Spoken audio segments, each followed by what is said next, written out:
Tommy Townsend went to track it down, but there was no doubt after the ball making contact with the lumber. Yeah, that one almost went over the party porch out there in right field. That one was a well-hit ball and has to feel good for McCaskey to go along with the 3 RBI. New pitcher out there for the Rockford Rivets, Jake Green, the righty out of Cumberland University, a junior from Thomasville, Georgia. We'll see what Jake Green can do. Also making his first appearance for the Rivets as the Rockford Rivets trying 3 fresh faces out there on the mound today, already just in the top of the 3rd. Yeah, and that's the real fun with this league is because of, you're in the mid-season now, you're at the mid-season, and you have the changeover of your first half players leaving and your second half players coming, and now it's essentially like starting a whole new season all over again as you're getting the feel of each player and what they're good at and what they need to work on. And so, as you've seen here now, the 3rd pitcher for the Rockford Rivets tonight, we'll see what Green has in store for this Kokomo batting order that's just been on fire the last few games. It was a slow start to the game, 3 up, 3 down, but ever since then, the Rabbits have claimed a 5-3 lead, and all in thanks to the bat of Ada McCaskey with a 3-run shot. And the Rivets find themselves in a hole, still with no outs.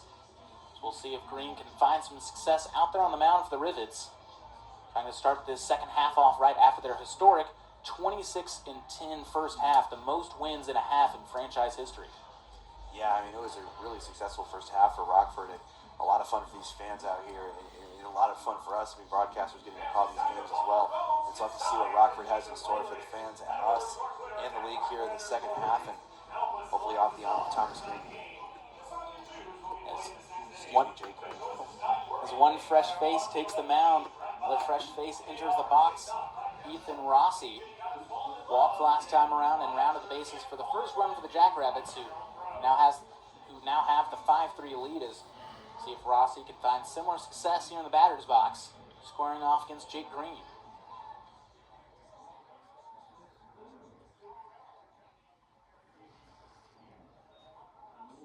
First pitch from Green downstairs for ball 1. Rossi's shown off the patience. Showed it off last time, earning the walk. We'll see if he can show off even more plate discipline here against Green. Green fires the 1-0 pitch. Swing and a miss. A good fastball. Just in the bottom half of the zone for strike 1.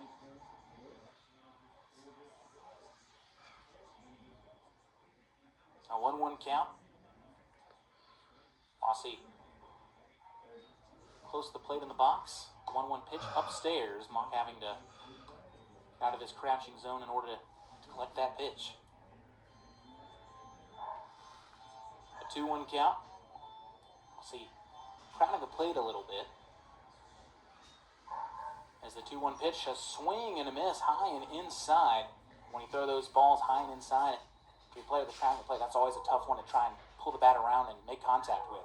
Yeah, and really nice placement there on that one from Jake Green. He was able to get Rossi to chase, and now he's ahead, even in the count 2-2.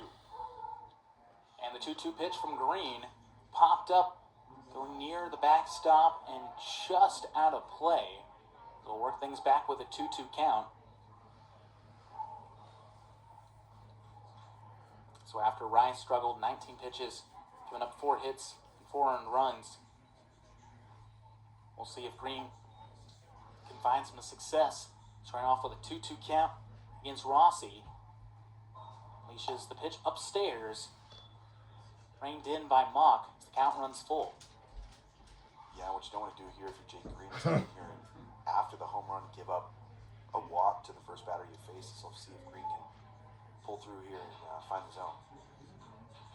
And the payoff pitch from Green upstairs for ball 4 as Rossi gets a free ticket to ride for the first walk of the day for Jake Green. Brings up the designated hitter Luke Ferris, who's 1 for 1 on the day with a single. See what Lucas Ferris is able to accomplish out there if he's able to find so much success. Had a well-hit ball last time around. As he stands tall in the box and have to take on the arm of Jake Green. The breaking ball high and upstairs for ball 1. And we'll also see how Green can focus on the batter with that Jackrabbit standing on first base, still with no outs. Top of third. 1-0 pitch right in the zone for strike one. When you have a batter like Luke Ferris who comes in with a 6'5" frame, the strike zone a little bit bigger than you saw for the 5'11" Ethan Rossi. Yeah, and he had a really nice piece of hitting in his first at bat. He was able to pull one down the line. Nice job of getting the bat on the ball there. Behind in the count 1-2, but he still has the power to get up and get out of here with one runner aboard. Yeah, just fouls off the pitch. Strike two, a 1-2 count. Makes a little bit of contact with Mock, who's a little shaken up, but umpire checking on him, but Mock giving him the A-OK. Is a 1-2 count. Runner on first, no outs. And we'll try to get the Rivets defense back in order. Trailing 5-3 to the Jackrabbits. And the 1-2 pitch from Green outside. Ferris thought about pulling it around, but good discipline holding in the reins there. Yeah, and what a nice job by this Kokomo batting where the last 5 at-bats have gotten bored or scored. 2-2 pitch upstairs for ball 3, a 3-2 count. Ferris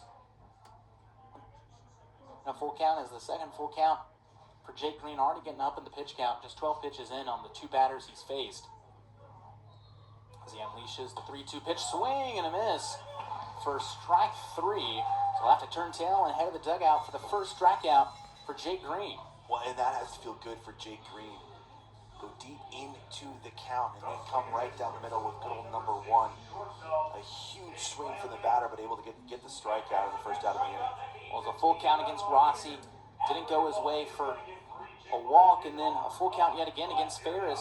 And this time getting the better end of him with the inside high fastball for strike 3, leading to the swing and a miss from Ferris as it brings up Jake Lambden.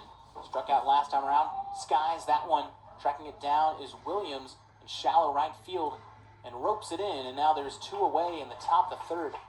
What started all Jackrabbits now is back-to-back outs after the strikeout and the pop out to second. Well, if you get the out from Ferris and then Lambden on the first pitch swinging, gives you some assistance on that one. It's short at bat, first pitch swinging, pops it up in the infield, and now 2 away. So you saw runners on first with no outs, and now you have runner on first with 2 outs.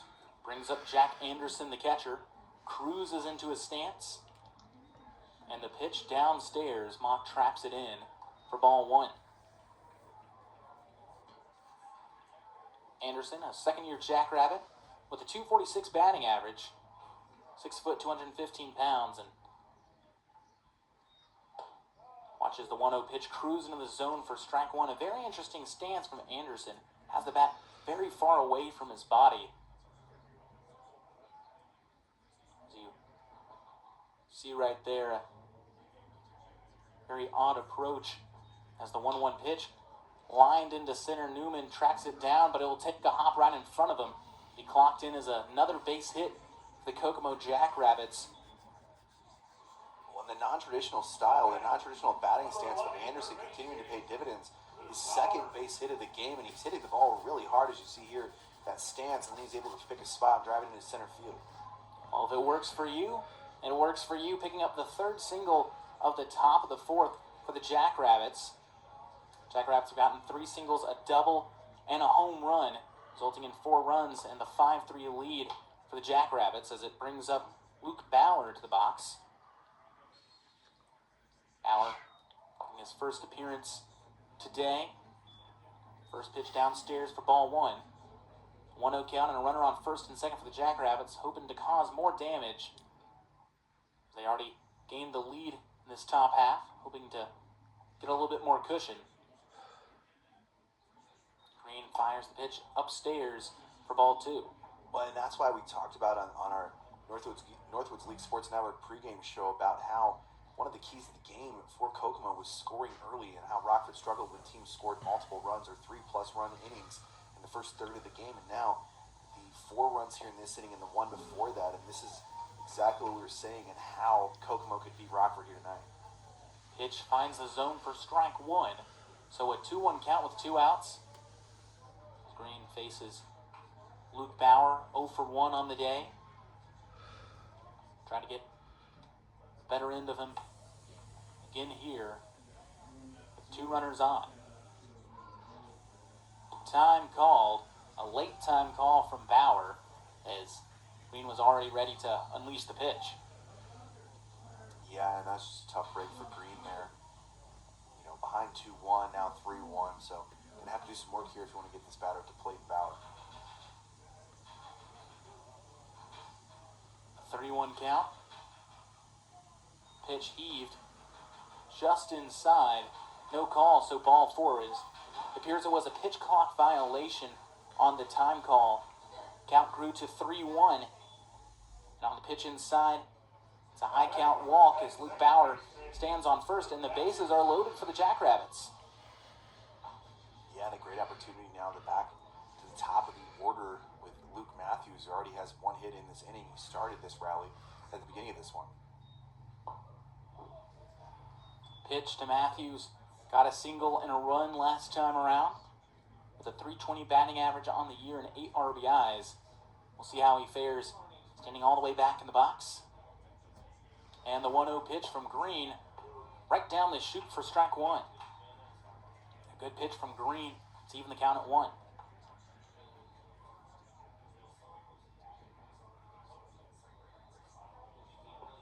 Green unleashes the 1-1 pitch. A high swing and a miss from Luke Matthews. Like the high pitch on that one. Yeah, that's a tough break for Matthews. That was a bad pitch to swing at, as that one was going to be high and outside for ball 2. But now a great opportunity for Green to get out of this one here on the 1-2. And the pitch fouled off over the back netting. It goes.